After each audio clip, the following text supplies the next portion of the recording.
ሰላም ሰላም ውድ ኢትዮ ቤተሰቦች እንዴት ናችሁልኝ? ሰላም ናችሁ ወይ? ከኔ ጋር ፈጣሪ የተመሰገነ ይሁን። ሁሉ መልካም፣ ሁሉ ሰላም። ቤተሰቦች ቪዲዮውን ስትጀምሩ ላይክ እያደረጋችሁ ጀምሩ። አዳዲሶች ካላችሁ ሰብስክራይብ እያደረጋችሁ ቤተሰብ ሁኑ። ጠቃሚና አስተማሪ ቪዲዮዎችን በመለቅበት ሰዓት ኖቲፊኬሽን እንዲደርሳችሁ የደውል ምልክቷን መንካታችሁን አትርሱ። ቤተሰቦቼ አንዳንድ ኤጀንቶች አሉ ሰብአዊነት የሚባል ነገር ያልፈጠረባቸው ለሰው ልጅ የማያዝ ነው የሚቀበሉትን ገንዘብ እንጂ ርህራሄ የሌላቸው አዘኔታ የሌላቸው ኤጀንቶች አሉ።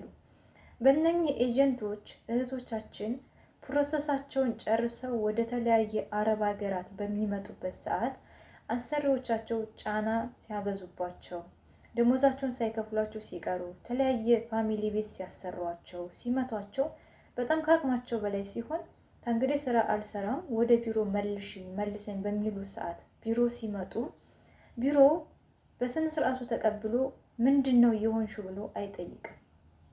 እንደውም በተቃራኒው አሰሪዋ ፊት ለፊት አቁሞ መሳደብ፣ መዝለፍ፣ የመጣሽው ልትሰሪ አይደለም ወይ ቁጭ ልትይ ነው ወይ እንደነኛ አይነት የመሳሰሉትን ቃላቶች ይጠቀማሉ። አንድ ሰው እኮ ካልቸገረው ከአቅሙ በላይ ካልሆነ ወደ ቢሮ ውሰዱ ብሎ እሪ አይልም አይደለም። አብዛኛው እህቶቻችን ከአቅማቸው በላይ ሲሆን ነው ወደ ቢሮ ውሰዱ ብለው የሚሉት። በቃ አልሰራም የሚሉት።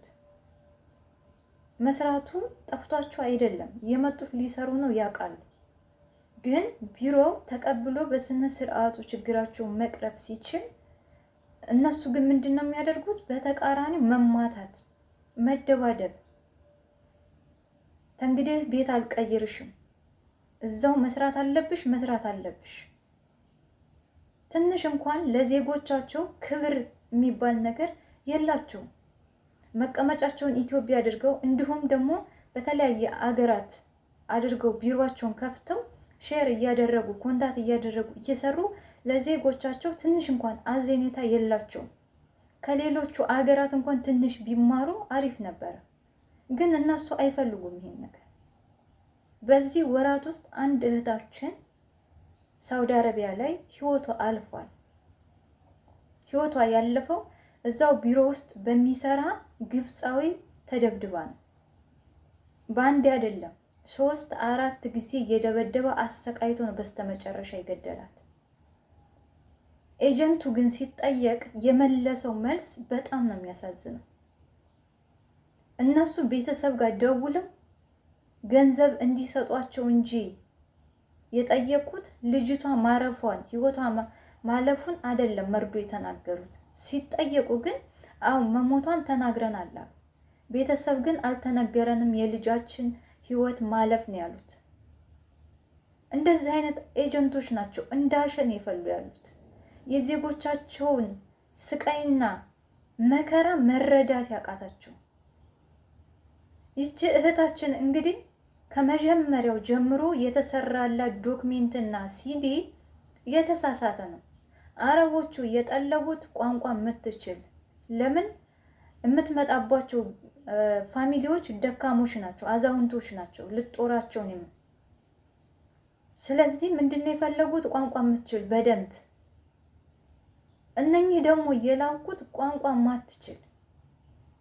1 ወር ሞከሯት፣ አልቻለችም። ወደ ቢሮ መለሷት። በሚመልሷ ሰዓት ነው እንግዲህ ይሄ ችግር እየተፈጠረባት ማለት ነው። ቤት መቀየር ሲችል ያለበለዚያ ወደ አገሯ መመለስ ሲገባው እዛው ቢሮ ቁጭ አድርጎ ጠዋትና ማታ እየደበደበ አሰቃይቶ በሰው ሀገር ሰው ህይወቷ እንዲያልፍ አደረገ። እንደነኛ አይነት ኤጀንቶች ናቸው ደንታቢሶች፣ ሆዳቸው አምላካቸው። ለሰው ልጅ እንኳን ትንሽ ርህራሄ የሚባል ነገር አልፈጠረባቸውም። ይህች ልጅ ብቻ አይደለችም፣ ብዙ እህቶቻችን እየተገፋሉ፣ ያለቀሷሉ፣ ያነቧሉ፣ በቢሮ እየተደበደቧሉ። ከእንግዲህ ቤት አንቀይርም። ለምን? እነሱ የሚፈልጉ ገንዘብና ገንዘብ ነው እንጂ ሰው ልጅ ምን ይድረስበት ምንም አይመስላቸውም እኮ። እህቶች ጥንቃቄ አድርጉ። አዝማሚያው ካላማረችው ቤተሰብ ጋር እንደምንም ብላችሁ ደውላችሁ መጀመሪያ ጊዜ ስትመጡ የኢትዮጵያ ያለውን ኤጀንት ሎጎውን በደንብ ስልክ ቁጥሩን ጽፋችሁ ለቤተሰቦቻችሁ ስጡ፣ ለወንድም ለእህቶቻችሁ። ከዛም በኋላ ከአቅማችሁ በላይ ከሆነ ስልክ እንደምንም ብላችሁ አስደውላችሁ አልተመቸኝም፣ እኔ ስቃይ ውስጥ ነው ያለው፣ ስለዚህ ኤጀንቱ በፖሊስ በህግ እንዲያዝ ብላችሁ ማስተላለፍ አለባችሁ። ሳትቀደሙ መቅደም አለባችሁ። እንደነኛ አይነት ኤጀንቶች ምንም ለሰው ልጅ ርህራሄ የለም። የዚች እህታችን ህይወቷ እንደ ዘበት አለፈ። እሰራለሁ፣ እለወጣለሁ፣ ቤተሰቦችንም እረዳለሁ ብላ ነው እንደ ማንኛዎቹ እህቱ ወንድሞቿ የተሰደደችው። ግን እንደ እድል ሆኖ የደረሰባት ነገር ይሄ ነው። በጣም የሚያሳዝን፣ ቅስም የሚሰብር። ብዙዎች አሉ ወንድሞቻችን እዛ ፕሮሰስ ሲጀምሩ ምን እንደሚባሉ ታውቃላችሁ? ሹፍርና ትችላላችሁ ወይ? በሹፍርና አዎ እንችላለን ካሉ አዎ ሹፍርና አለ፣ እንደዚሁም ደግሞ ካምፓኒ ውስጥ ነው የምትሰሩት ምናምን ብለው ይሞሏቸዋል። እነሱ ደግሞ ሹፍርና እንደሚሰሩ ብለው አምነው ነው የሚመጡት። እዚህ ከመጡ በኋላ ምን ቢያጋጥማቸው ጥሩ ነው? ገጠር ገጠር ገጠር በጣም ገጠር በረሃ ውስጥ ግመልና ፍየል እንዲያግዱ ይውላችሁ። የአብዛኞቻችን ወንድሞች እንደዚህ አይነት ቻንስን የገጠማቸው። የአብዛኞች እህቶቻችን ስቃይ ብዙ ነው፣ ህመሙ ብዙ ነው። እንደነኛ አይነት ኤጀንቶችን ማጋለጥ አለብን፣ ለህግ እንዲቀርቡ በስነ ስርዓቱ በህግና በህጉ እንዲሰሩ ማድረግ አለብን። ይሄ እህቶቻችን ህይወት እንዲያልፍ መደረግ የለበትም በከንቱ። ገንዘባቸውን ከፍለው ጨፍጭፈው እስከመጡ ድረስ በስነ ስርዓቱ ካልተመቻት ቤት የመቀየር መብት አላት። አንዲት እህት አልተመቻትም፣ 6 ወር ያንዳንዱ 6 ወር ነው። 6 ወር ከሰራች በኋላ ቤት የመቀየር መብት አላት፣ ወረቀቷ ከመሰራቱ መጀመሪያ ጊዜ ማለት ነው። ስለዚህ ይሄንን ማድረግ ካወቃችሁ ወደ አገራችሁ መመለስ ነው እንጂ ማሰቃየት። እናንተ የመደብደብ መብት የላችሁ። እናንተ ህጉን እናውቃለን ብትሉ ከእናንተ በላይ ደግሞ ህግ አለ። ለዚች ልጅ ህግ አለ። ትንሽ ፈጣሪን ብትፈሩ ጥሩ ነው። ፈጣሪን ፍሩት። የሰውን ልጅ እንኳን መፍራት ትታችሁታል፣ ግን ፈጣሪን ፍሩ። አንድ ቀን በእናንተ ላይ ፈጣሪ እንደሚፈርድ እኔ እተማመናለሁ። ለምን? የብዙ እህቶቻችን እንባ፣ የብዙ ወንድሞቻችን እንባ፣ ህገወጥ ደላሎች፣ አንዳንድ ኤጀንቶች አንድ ቀን ከፈጣሪ ፍርድ እንጠብቃለን። ብዙ ወንድሞቻችን በዱባይ የሚሰቃዩ አሉ፣ በሳውዲ አረቢያ የሚሰቃዩ አሉ። የሚበሉት የሚጠጡት አተው አምጥታችሁ የትም መንገድ ላይ እየጣላችሁ መስጊድ ስር እየተጠለሉ እህትና ወንድሞቻቸው ሳላት ደርሰው ሲመጡ ቴምር እየሰጧቸው ህይወታቸውን የሚታደጉላችሁ አሉ። ገንዘባችሁን የነጠቃችሁ ያሳዘናችሁ ያስለቀሳችሁ አላችሁ። እንዲሁም ከኤጀንት ጋር ህገወጥ ደላላ ሆናችሁ ከኤጀንቶች ጋር ተሞዳሙዳችሁ ሼር አድርጋችሁ ምሰሩ አላችሁ። እናውቃለን። እረፉ። ዜጎቻችሁን አታሰቃዩ። ትንሽ ነግበን የሚባለን ነገር አስቡ። እናንተ ገንዘብ አንዴ አይናችሁን አውሮታል፣ ልባችሁን ደፍኖታል። እኔ በራሴ ስለደረሰ ነው፣ በራሴ ቤት ስለደረሰ ነው። ደውዬ ስጠይቅ የተሰጠኝ መልስ በጣም አጸያፊ መልስ ነው። ኤጀንቱ የሰጠኝ ማለት ነው። እንደውም ምን አለኝ መሰላችሁ? እሷ ዘና ብላ እየሰራች ነው፣ ተመችቷታል፣ ደሞዟን ተነጥቃለች፣ እንደዚሁም በር ተቆልፎባታል፣ መውጣታችንም ገጠር ናት፣ ብጮህ እንኳን ፖሊስ አይደርስላትም፣ እየተሰቃየች ነው፣ ቢሮም መልሷት ብል አልመልስም ብለዋል ብዬ ባልኩት ነገር የመለሰልኝ የኢትዮጵያ ኤጀንት ምንድን ነው? እሷ ተመችቷታል ነው ያለኝ። የሚገርማችሁ ነገር ተመችቷታል እሷ።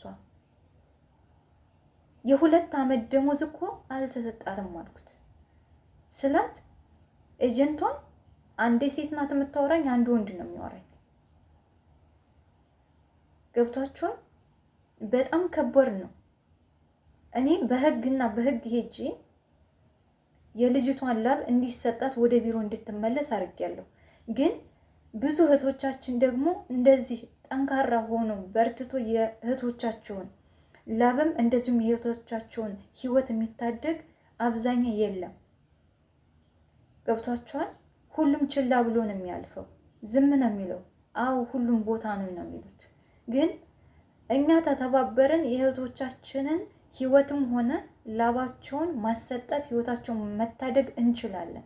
ለምን እንደነኛ አይነት አጭበርባሪ ኤጀንቶችን ካጋለጥ ናቸው።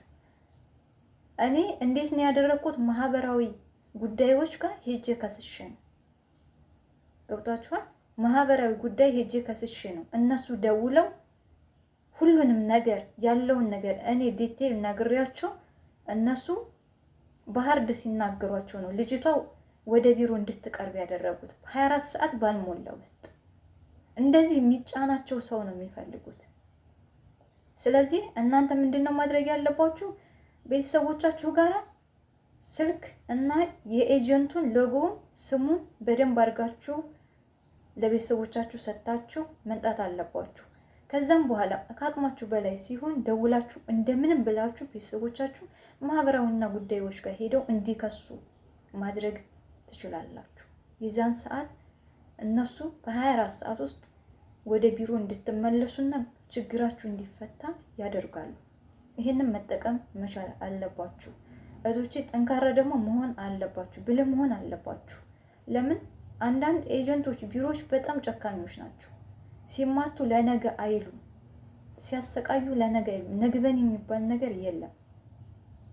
ማንም እኮ ደልቶት ወይንም ተመችቶት አይደለም የሰው ሀገር ላይ መርጦ የተሰደደው። ግን ኢትዮጵያ ውስጥ ያለውን ነባራዊ ሁኔታ ሁላችንም እናውቃለን። ከዚህ አንጻር ቤተሰቤን ባግዝ እኔም የተሻለ ደረጃ ላይ ብደርስ ብለው ነው የሚመጡት። ግን ሲመጡ የሚደርሳቸው እድላቸው ሆነ እንደዚህ አይነት ስቃይ ነው። በግፍ ነው ህይወታቸው እያለፈ ያለው በስደት ላይ። ስለዚህ እራሳችሁን ጠብቁ፣ ተጠንቀቁ። ላለሁኝ ቪዲዮ ያስተምራል ብላችሁ ካሰባችሁ ለሌሎቹ ሼር እያደረጋችሁ ሀሳባችሁን አካፍሉ። በሌላ ቪዲዮ እስከምንገናኝ ድረስ እኔንም እናንተን በያለንበት ቸር ያቆየን። መልካም ጊዜ። ባይ ባይ።